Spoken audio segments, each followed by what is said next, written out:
What's going on, everyone? Charlie here. We have one more filing to talk about today, and it's out of the NYSE. We're looking at SR-NYSE-2021-045, and this is to allow an acquisition company to contribute a portion of its trust account to a new acquisition company and spin off the new acquisition company to its shareholders. This doesn't sound very good.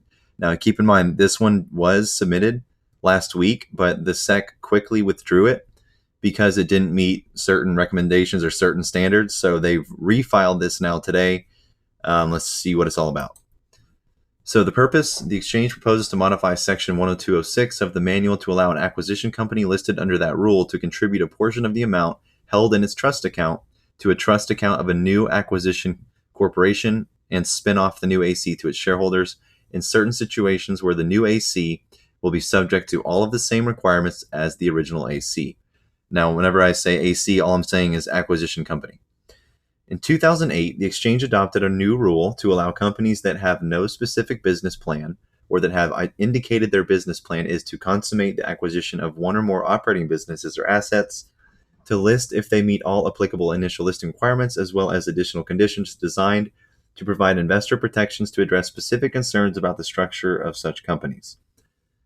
These additional conditions generally require, among other things, that at least 90% of the gross proceeds from the initial public offering must be deposited in a trust account, as that term is defined in the rule, and that the AC complete within 3 years or such shorter period specified by the AC's constitutive documents or by contract, one or more business combinations having an aggregate fair market value of at least 80% of the value of the trust account at the time of the agreement to enter into the initial combination.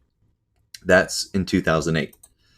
When an AC conducts its initial public offering, it raises the amount of capital that it estimates will be necessary to finance a subsequent business combination with its ultimate target. However, because an AC cannot identify or select a specific business combination target at the time of its IPO, it often turns out that the amount raised is not optimal for the needs of a specific target. This has resulted in the inefficient current practice of AC sponsors creating multiple ACs of different sizes at the same time with the intention to use the AC that is closest in size to the amount a particular target needs. Citadel. This practice creates the potential for conflicts between the multiple ACs, each of which has different shareholders, and still fails to optimize the amount of capital that would benefit the AC's public shareholders and a business combination target. Moreover, this creates the need for repetitive action throughout the ecosystem, including the filing and SEC review of multiple registration statements and periodic reports, formation of multiple boards of directors, multiple audits, and multiple company listings. This practice also can lead to confusion amongst investors.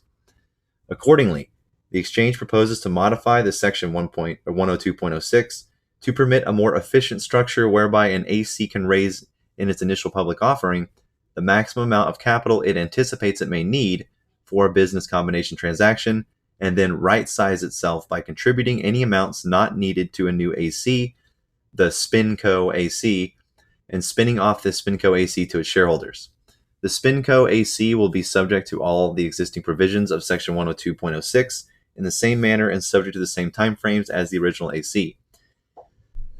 It is expected that, if approved, the new structure will be implemented in the following manner. If the listed AC determines that it will not need all of the cash in its trust account for initial business combination, it will designate the excess cash for a new trust account held by a SpinCo AC, which will be spun off to the original AC shareholders as described below.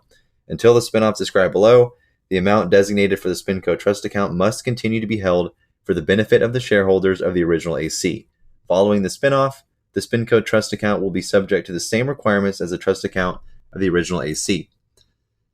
Now, the SpinCo AC will file a registration statement under the Securities Act of 1933 for purposes of effecting the spin-off of the SpinCo AC. Prior to the effectiveness of the registration statement, the original AC will provide its public shareholders through one or more corporate transactions with the opportunity to redeem a pro rata amount of their holdings equal to the amount of the SpinCo trust account divided by the per share amount in the original AC's trust account, or the redemption price. Now, basically what this is doing, the redemption could occur through a partial cash tender offer for shares of the original AC, and the redemption may be of a separate class of shares distributed to unit holders of the original acquisition company for the purpose of facilitating the redemption. Now, the redemption is when you redeem shares or you redeem your cash, basically. The original AC will then continue to operate as an AC until it completes its business combination and will offer redemption rights to its public shareholders in connection with that business combination in the same manner as the traditional AC. If it does not elect to effect a spinoff, the SpinCo AC will either, number one, proceed to complete an initial business combination and offer redemption rights in connection therewith, like a traditional AC, or liquidate.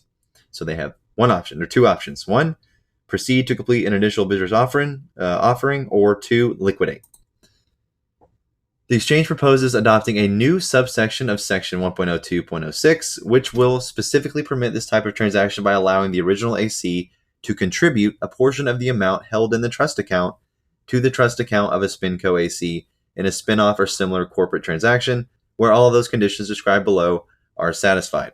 Now, the conditions referred to are, number one, each AC public shareholder has the right, through one or more corporate transactions, to redeem a portion of its shares of common stock or units as applicable for its pro rata portion of the amount of the contribution in lieu of being entitled to receive shares or units in the SpinCo AC.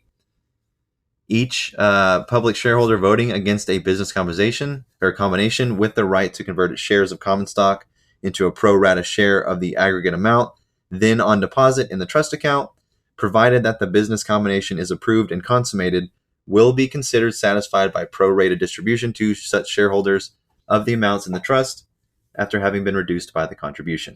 And I'm not going to read these all verbatim. If you want to go through this and read it, more than welcome to. Basically, an important one here is point 5.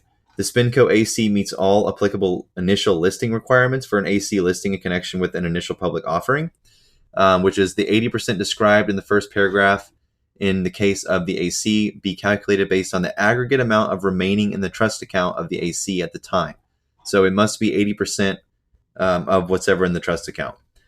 The right to convert and opportunity to redeem shares of common stock on a pro rata basis required for ACs listed under this section shall, in the case of the AC, be deemed to apply the aggregate amount remaining in the trust account of the AC after the contribution to the SpinCo AC.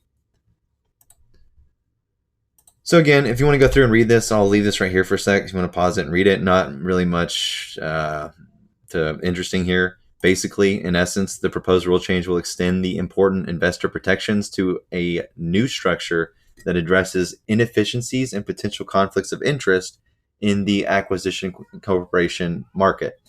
Now, the primary difference between the old rule and the new one is that the redemption right may be effected through two decisions, one of which is accelerated to allow an earlier redemption than would be available to the public shareholders of a traditional AC, and the other will come at the time of business combination, just as in a traditional AC. So earlier redemption, basically, and we have 45 minutes till the SEC makes a decision on this.